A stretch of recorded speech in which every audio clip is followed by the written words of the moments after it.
주경야독에서 구무원 행정법을 강의하게 된 송현 강사입니다. 자, 만나서 반갑습니다.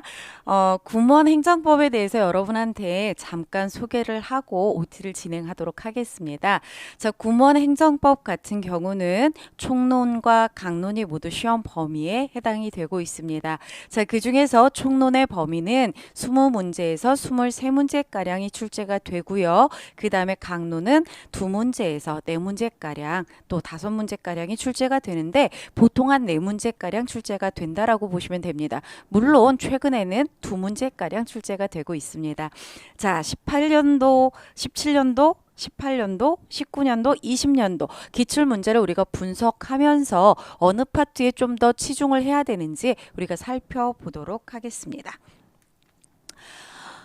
제가 17년도서부터 20년도까지의 문제들을 좀 살펴봤는데요. 아쉽게도 18년도 문제는 제가 보질 못했습니다. 그래서 17년도, 19년도, 20년도의 문제를 위주로 분석을 좀 해봤어요. 자, 그 중에서 총론은 크게 4가지의 파트로 이루어져 있습니다. 첫 번째가 행정법 통론이라는 파트고요. 여기는 행정법의 서론에 해당되는 부분이라고 보시면 돼요. 아주 기초적인 부분입니다. 17년도 이전에는요. 그 전에 이제 13년 정도 문제가 계속 출제가 됐었는데 그때까지는 거의 변함없이 서론 부분에서 굉장히 쉬운 문제가 많이 출제가 됐었어요. 그런데 19년도부터 문제 유형이 갑자기 확 바뀌기 시작했습니다. 20년도에는 더 많이 바뀌었어요. 그래서 출제 비중이 많이 바뀌었거든요. 예를 들자면 17년도에는 1단원이 9문제가 출제가 됐습니다. 그런데 19년도에는요. 5문제가 출제가 돼요. 그리고 20년도에는 3문제밖에 출제가 되지 않았습니다. 자, 9문제에서 5문제, 3문제, 문제 수가 굉장히 많이 줄어들었죠. 그 얘기는 이 1단원은 서론에 해당되기 때문에 그렇게 많은 문제를 낼 필요가 없는 거예요. 그래서 여기는 3문제가량에서 5문제 정도 사이가 문제가 출제가 될 것이다. 이렇게 보시면 되는데요. 예전에 1단원에서 25% 정도의 문제가 출제가 됐어요. 그러니까 25문제 중에 한 6문제에서 7, 8문제까지도 출제가 됐다라는 겁니다. 그러나 그 비중은 점차 줄어서 이제 3문제, 뭐 많게는 5문제까지 출제가 될 수 있을 것 같고요. 그러면 맥시멈 25%그 이하로 떨어질 가능성이 매우 높다라고 보시면 돼요. 자, 그 중에서도 이 신뢰보호 원칙이라든가 또는 행정법의 효력 파트, 법률 유보 파트, 공법 사법관계 파트 여기를 위주로 우리가 공부를 하시면 좋을 것 같아요. 왜냐하면 신뢰보호 원칙은 이전에도 출제가 굉장히 많이 됐던 영역 중에 하나입니다. 근데 20년도에 또 출제가 됐거든요. 그래서 이 신뢰보호 원칙은 출제가 많이 되는 영역이기 때문에 반드시 우리가 공부를 하셔야 되는 부분. 그 다음에 법률 유보 파트는요, 이제 어떤 작용을 할 때 법에 근거를 둬야 된다라는 부분인데 이 부분이 일반 행정직에서는 출제 빈도가 매우 높은 범위 중에 하나예요. 법치라는 것과 관련해서 출제 빈도가 매우 높기 때문에 얘도 우리가 간과해서는 안 되는 그런 단원이다라고 보시면 됩니다.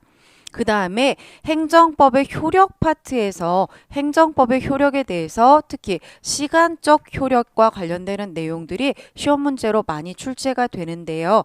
자, 만약에 행정법이 여기서부터 시행이 되면요.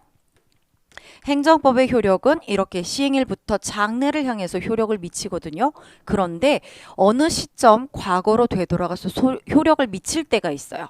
이런 걸 우리는 소급이라고 이야기하는데 이 소급에 대해서 또 시험 문제로 출제가 됩니다. 그래서 우리가 행정법의 효력 중에서 시간적 효력과 소급에 관한 것에 대해서 우리가 공부를 해두실 필요가 있어요.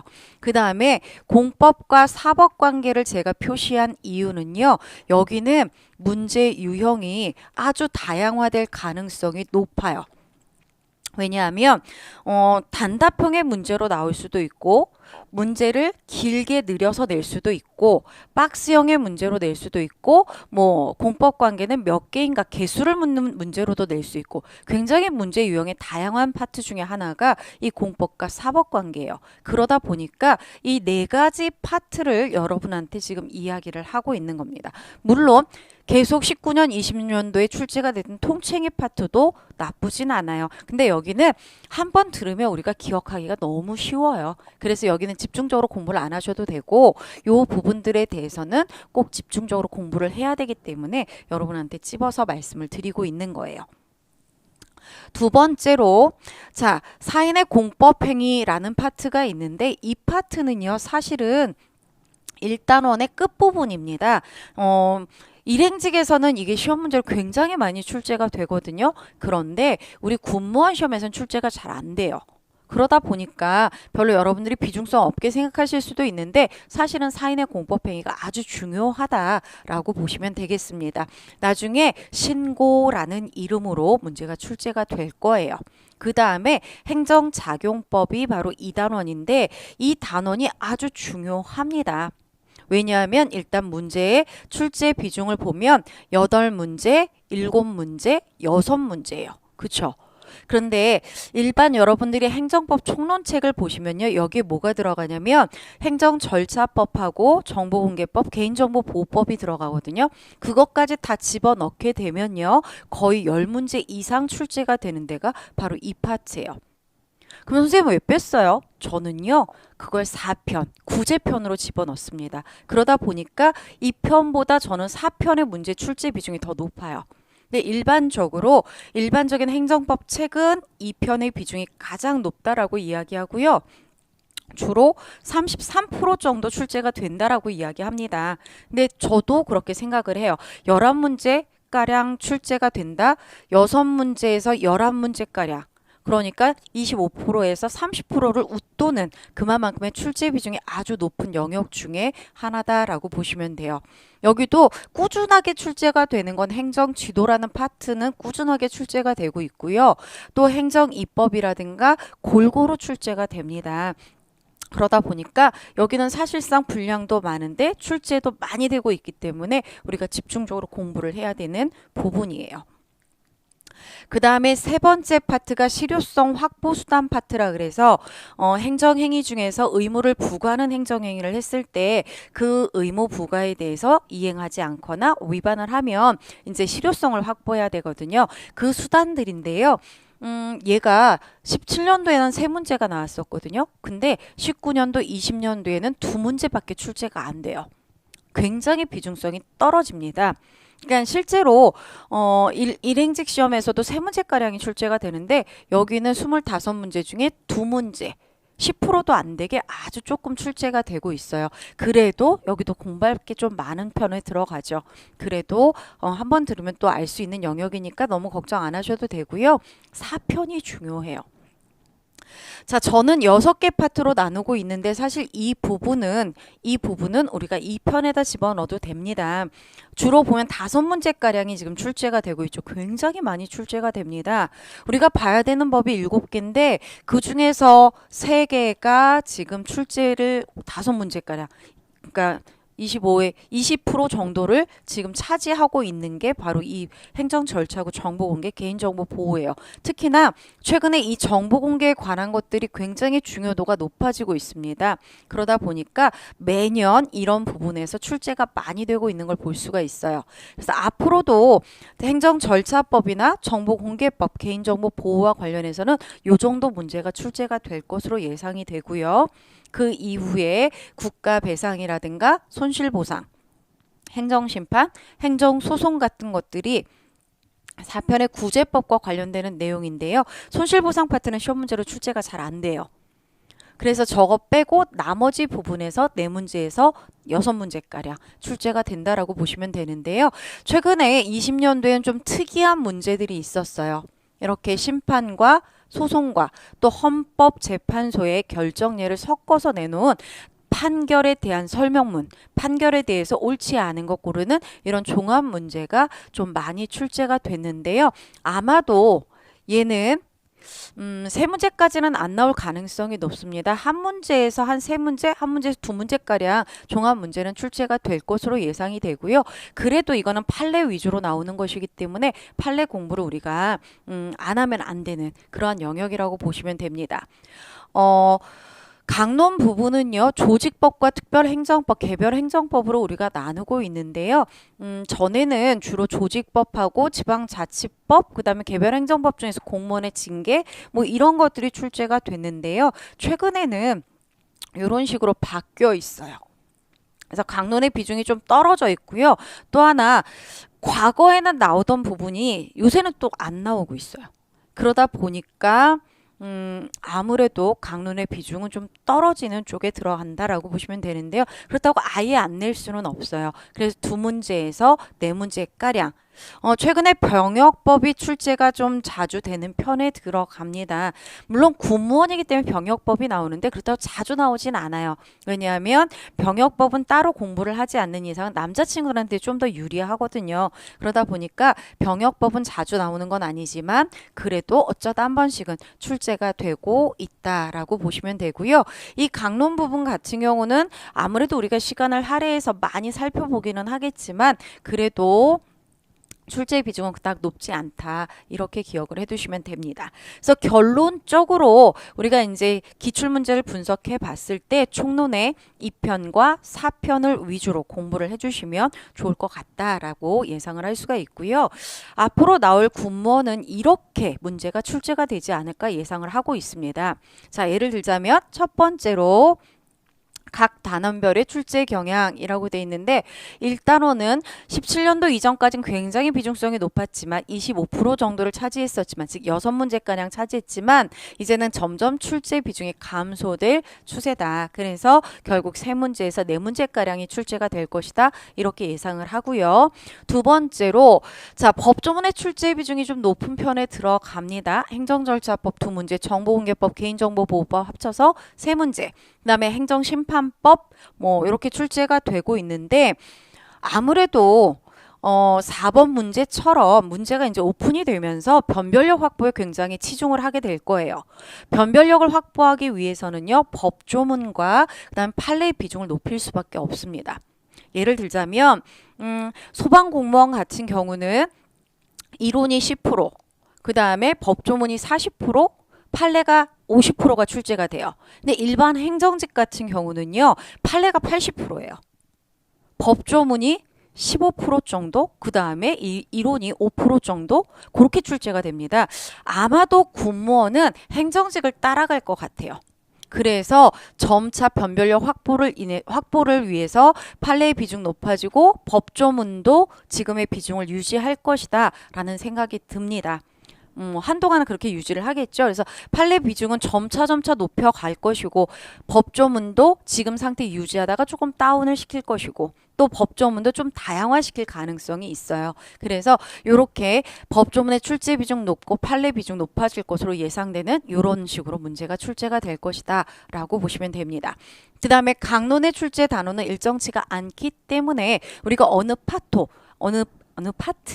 한 부분만을 볼 수는 없고요. 다양하게 보지만 주로 기출됐던 부분들 그 다음에 좀 중요하다 여겨지는 부분들을 설명을 해드릴 거예요. 그리고 병역법에 관한 것들 군사행정에 대한 것들이 출제가 되기 때문에 그런 부분들도 우리가 좀 확인을 하고 넘어가게 될 겁니다. 마지막으로 일반 행정직과 관련해서 문제를 조금 더 그 경향을 따라갈 그럴 가능성이 높습니다. 그래서 일반 행정직의 출제 경향을 우리가 좀 반영해서 문제를 풀어 나갈 거예요. 아까도 이야기를 했지만 2020년도 19년도부터 군무원 기출 문제는 굉장히 형식을 파격적으로 바꿨어요. 여러분들이 아마 시중에 나가서 많은 문제집을 접하게 될 겁니다. 근데 많은 문제를 접해 보시면요. 18년도 이전까지는 문제가 굉장히 쉬웠었어요. 5분에서 10분이면 문제를 풀 수 있는 내용들이 있었습니다. 그래서 군무원 시험 별로 어렵지 않아 이렇게 예상을 했었거든요. 그런데 19년도부터 문제 유형이 바뀌었어요. 문제가 길어지기 시작했고요. 판례의 비중이 높아지기 시작했어요. 자, 이게 20년도에 정점을 찍게 됩니다. 왜냐하면 20년도부터 갑자기 문제를 공개하기 시작했어요. 자, 문제를 공개했기 때문에 당연히 변별력 확보에 문제가 생긴 것이고요. 그러다 보니까 점점 판례도 짧게 낼 수가 없는 거죠. 단답형의 문제를 낼 수가 없는 거예요. 그래서 문제도 단답형이 아닌 장문의 그런 지문이 출제가 되고 또 판례도 어느 부분을 잘라야 될지를 정확하게 모르기 때문에 길게 판례가 출제가 됩니다. 그러다 보니까 두 줄, 세 줄이 아니라 길게는 네 줄, 여섯 줄까지도 문제가 출제가 돼요. 우리 친구들은요, 지문이 길면 두 번째 줄을 읽으면서 벌써 다 까먹어요. 내용을 모르면 그거를 읽으면서 까먹게 됩니다. 그러다 보니까 문제가 어렵다라는 생각이 드는 거예요. 그래서 우리 군무원 준비를 할 때는 이제는 긴 지문에 대비하는 그런 연습을 하게 될 거고요. 물론 아까도 이야기한 것처럼 법조문의 비중이 높습니다. 그러다 보니까 법조문과 관련되는 내용들, 또 법조문과 관련되는 판례들, 이런 부분들까지 우리가 같이 살펴보게 될 거예요. 또 하나, 다양하게 우리가 문제 유형들을 집어넣고 있습니다. 예를 들자면 제 강의는 기본 이론 강의를 시작을 할 거예요. 기본 이론 강의를 진행하고요. 기본 이론을 하면서 필요한 것들을 여러분한테 알려드릴 겁니다. 이론도 알려드릴 거고 주요 판례들, 뭐 쟁점들 이런 것들을 알려드릴 거고요. 주로 이런 거 시험 문제 출제가 됐었어 라고 얘기를 할 거예요. 그런데 우리 군무원 시험은 길게 나오지 않았었기 때문에 별로 어렵게 설명을 못합니다. 이제 앞으로 바뀔 거기 때문에 일행직처럼 이런 부분들을 공부해야 돼 라고 강조를 해드릴 거예요. 그런 부분들은 여러분들이 열심히 체크해 놓고 공부를 하시면 되는 부분입니다. 또 두 번째로 기본 이론이 끝나면 심화 이론을 들어갈 건데요. 심화 이론은 이제 관련 판례들을 우리가 많이 살펴볼 거예요. 아까도 이야기한 것처럼 문제가 공개가 되다 보니까 판례 비중은 높아질 수밖에 없어요. 근데 내가 판례를 읽어보지 않으면 그 문제를 풀 수가 없어요. 그쵸? 그래서 판례를 설명을 해주고 이 부분이 중요한 부분이야. 밑줄 긋고 봐야 돼 라고 하는 부분들이 있을 겁니다. 그런 부분들을 심화 단계에서 우리가 살펴볼 거예요. 문제는 기본 이론 시간에 또 심화 이론 시간에 법조문을 따로 살펴볼 수는 없어요. 법조문이 우리가 살펴봐야 되는 게 7가지입니다. 근데요, 앞으로 하나가 더 늘어날 거예요. 8가지가 될 거예요. 근데 이거를 이론 시간에 하다 보면 요것만 30시간이 넘어갑니다. 이론 다 못합니다. 그래서 법조문은 따로 뽑아서 우리가 설명을 하게 될 거예요. 그리고 이제 단원별로 기출문제를 풀어나갈 건데 여러분들이 주의하셔야 되는 것들이 있어요. 기출문제를 풀어야 된다 그랬더니 연도별로 기출문제를 뽑아서 푸시는 친구들이 있거든요. 처음엔 이렇게 공부하시면 안 돼요. 삑! 안 됩니다. 왜냐하면 단원별로 기출문제를 모아서 풀어봐야 이 단원에서 어떻게 문제가 출제가 되는구나 문제 유형을 파악할 수 있고요. 자주 출제가 되는 지문들을 우리가 볼 수 있어요. 행정법은 암기 과목이라고 얘기하는 선생님들 굉장히 많습니다. 아니에요. 전 절대적으로 암기 과목 아니라고 이야기합니다. 이해를 하면 또 자주 들으면 저절로 체득이 되는 거지 이걸 내가 외우려고 외우는 건 아니에요. 여러분들 가요 같은 거 들을 때 외우려고 하고 듣습니까? 외워서 부르십니까? 아니요. 자주 듣다 보면요. 나도 모르게 음악 소리만 나면 튀어나오는 거죠. 이게 체득이에요.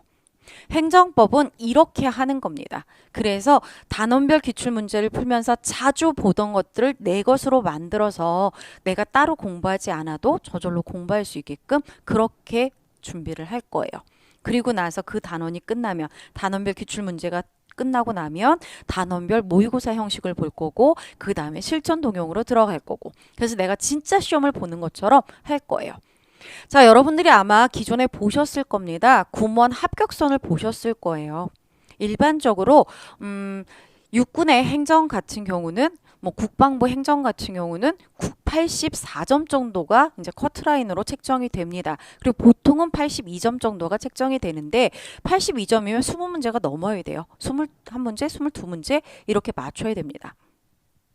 일반 행정직에 비하면 우리 친구는 공부할 분량이 적은 편에 들어가잖아요. 그 점수 맞추셔야죠. 할 수 있어요. 누구라도 다 할 수 있는 것 중에 하나입니다. 다만 여러분들이 어렵다라고 생각하니까 못하는 거예요. 그래서 저하고 같이 그런 부분들 체계적으로 밟아가면서 점수를 만들어 가시기를 부탁을 드립니다. 그러면 실제로 행정법은 어떻게 공부를 해야 되느냐라는 거죠. 물론 학원에서 이렇게 만들어준 커리큘럼대로 따라가는 게 맞습니다. 그건 제가 세워놓은 계획이니까 그대로 따라가는 게 맞아요. 그런데 여러분이 느끼는 감정은 그 감정이 아니실 거예요. 왜냐하면 행정법이라는 것 자체는요, 우리가 뭐 적게는 20살, 많게는 30살 넘어서까지 단 한 번도 우리는 법이라는 것에 대해서 배운 적이 없어요. 물론 사회 시간에 법과 정치라는 걸 배우겠지만 그렇다고 해서 내가 행정 절차법, 행정이란 무엇이다, 행정법이다, 행정법이 무엇이다 이런 것들에 대해서 자세하게 공부를 하고 내 것으로 만들어 본 시간이 없어요. 또 하나 사실 여러분은 법 없이도 사시는 분들이잖아요. 그렇죠? 저랑 수업을 하시다 보면 처음 듣는 말들이 굉장히 많으실 거예요. 그러다 보니까 행정법은 어려워. 심지어 어떤 사람들은 행정법은 외계어야 라고 이야기하는 사람들도 있어요.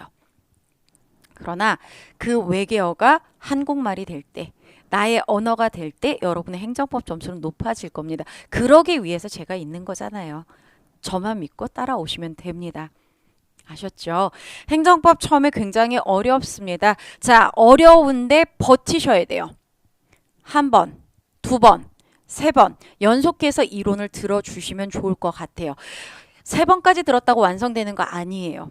세 번, 네 번, 다섯 번, 여섯 번 들을 수 있는 만큼 최대한 들으셔야 돼요. 행정법은 다 회독하는 게 가장 중요합니다. 깊이 들어가실 필요 없어요. 여러분 학자 아니에요. 시험만 보면 되는 거잖아요. 그래서 공부할 때 깊이 들어가려고 애쓰지 마세요. 이거 궁금해요, 궁금해요, 궁금해요. 땅 파고 들어가지 마세요. 그냥 알려드리는 거 위주로, 그거 위주로 얕게 얕게 여러 번 반복해서 보실 때 행정법이 여러분 것이 될 수 있을 겁니다. 두 번째, 이론은 무조건 다 회독. 두 번째, 자, 이론 공부만 하면요 문제를 풀 수 있나요? 아니요. 다 회독해도요 문제를 풀기는 좀 어려워요. 왜냐하면 행정법은 해석의 과목입니다. 내가 이론으로 들었던 것이 그대로 시험 문제로 출제가 되지 않아요. 왜냐하면 자, 시험 문제는 대학 교수님들이 내는데 저는 여러분들한테 쉽게 가르치기 위한 학원 강사예요. 그래서 여러분의 언어로 바꿀 겁니다. 그러다 보니까 여러분의 언어로는 이해가 되지만 실제 시험 문제로는 문제를 풀기가 조금 어려울 수 있어요. 그래서 이 부분을 이제 해석하는 능력을 키워야 됩니다. 그 능력은 어떻게 키우느냐? 문제를 풀면서 키우는 거예요. 자, 제가 짜놓은 커리큘럼대로 따라오시되 이론 수업 3회독지에 들어가면서부터는 내가 따로 문제집을 구입하셔서 그 문제집을 풀어 나가셔야 돼요. 다만 어떻게 푸느냐? 저는 오랜 시간 행정법에 투자하란 말 안 합니다. 행정법은 하루에 1시간 공부하시는 거예요. 내가 오늘 행정법 하는 날이야. 8시간 공부할 거야. 그리고 8시간 분량 내가 복습해요. 그런 미련한 짓 하지 마세요. 하루에 하나씩만 들으셔도 돼요. 나는 2개 듣고 싶네. 사실 학원에서는 하루에 6시간을 기본으로 잡아요. 그러면 6시간을 내가 행정법을 공부하겠다. 아마 해보시면 아실 겁니다. 정말 재미없어요. 1시간 들으면 벌써 눈이 감기는 걸. 그래서 저는 여러분한테 처음 시작하시는 분들은 일단 무조건 행정법은 하루에 1시간만. 나머지 시간 다른 과목 하세요. 하다가 지겨우면 다시 행정법 하세요. 그래도 돼요. 하루에 1시간씩만 행정법을 꾸준하게만 해주시면 됩니다. 그래서 3회독 들어가면 이제 2회독부터 동영상이 좀 빨라지거든요. 스피드업 해갖고 조금 빠르게 들으실 거예요. 그러면 빠르게 듣고 문제를 3문제, 문제집에 앞에서부터 3문제씩만 풀어 나가시면 돼요. 선생님 3문제 모자르지 않아요? 3문제씩만 해요. 3문제만 풀고 3문제만 내 거로 만듭시다. 분명히 3문제, 문제가 많이 출제가 되는 영역은 3문제 말고 더 많은 문제를 풀게 될 거예요. 그러면서 반복해서 내 거 만드는 겁니다. 하루에 몇 시간? 1시간만 공부하시면 돼요. 그리고 GTF 따시고요. 한국사 따시고요. 그 다음에 국어 하시고 행정학 하세요. 그러다가 나는 못하겠어. 행정법 가고 싶어. 그럼 행정법 잠깐 와서 공부하고 다시 가세요. 그럼 돼요. 행정법에 너무 열심히 하지 마시고 제가 하라는 대로만 해주시면 좋겠고요. 이론 3번째 들으면서 문제풀이 들어가셔야 돼요. 하루에 몇 문제? 3문제. 3문제 답만 체크하는 거 아니에요. 답 체크하고 동그라미 틀려서 촥 이런 거 하지 마시고요. 그냥 풀고 답만 맞춰보고 내가 몰랐던 지문들만 다시 확인하고 내 걸로 만드는 작업. 그래서 하루에 10개, 12개의 지문만 내 걸로 만들면 그게 여러분들이 공부하는 방법이다라고 보시면 됩니다. 자, 이론 다회독하기, 3회독 이상 하기, 3회독 때부터는 문제집 풀기. 되셨어요? 요거 두 가지만 잘 지켜주시면 돼요. 그리고 제가 이론 수업할 땐 판서로 수업을 할 겁니다. 책도 있지만 판서를 수업할 건데 아무래도 책은요 글로 써 있어요. 이 글을 읽다 보면 머릿속이 막 빙글빙글 이렇게 돌 수 있습니다. 그래서 이거를 그림으로 표현을 해드릴 거예요. 그림으로 흡수를 해놓고 나서 글자를 보면 글자가 훨씬 더 잘 보여요. 그래서 1회독 때 제가 판서하는 것 열심히 따라 적으셔야 돼요. 그러니까 하루에 6강 못 들어요. 판서 따라 쓰고 뭐 말이 빠르면 정지해 놓고 받아 쓰고 하다 보면 하루에 많은 거 못 하니까 그 분량만큼은 꼭 정리를 해서 내 걸로 만들어 주셨으면 좋겠습니다. 그래서 첫 번째 다시 강조, 이론은 3회독 이상 듣기. 두 번째, 3회독 때부터는 단원별 기출문제집을 사서 문제를 풀 것. 세 번째, 1회독 때 판서를 하는 것을 따라 적어서 서브노트, 나만의 서브노트를 만드시고요. 나만의 서브노트를 제대로 만드셔야 나중에 공부하시기가 조금 더 쉬워져요. 나중에 시험장 가실 때 요 판서 한 거, 서브노트만 가지고 가실 겁니다. 그래서 요 세 가지만 여러분이 잘 지켜주시고요. 또 하나, 저는 소통의 여왕이에요. 카톡도 좋고요. 단톡방도 좋고요. 우리 학원의 Q&A 게시판도 좋고요. 제 카페도 좋습니다. 언제든지 저한테 소통을 원하시면 연락해 오시면 돼요.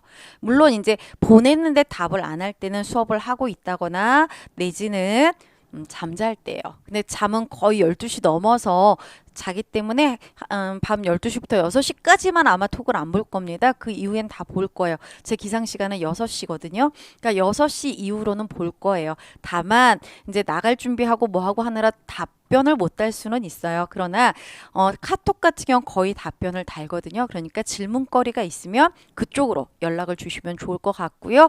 가급적 소통할 수 있는 부분들은 전부 다 소통을 해서 모를 때 바로바로 질문할 수 있게끔 그렇게 우리 만들어 갔으면 좋겠습니다. 제가 여러분한테 할 수 있는 얘기는 여기까지고요. 오늘은 OT니까 길게 안 갈게요. 여기까지만 할게요. 대신에 이론 시간부터는 우리 좀 더 활달하게 또 판서해가면서 우리 화이팅 하면서 진행을 했으면 좋겠습니다. 여러분의 공무원 제가 책임지겠습니다. 자, 공무원 행정법 저한테 맡겨주시고요. 여러분들 이론 시간에 우리 다시 만나기로 하겠습니다. 감사합니다.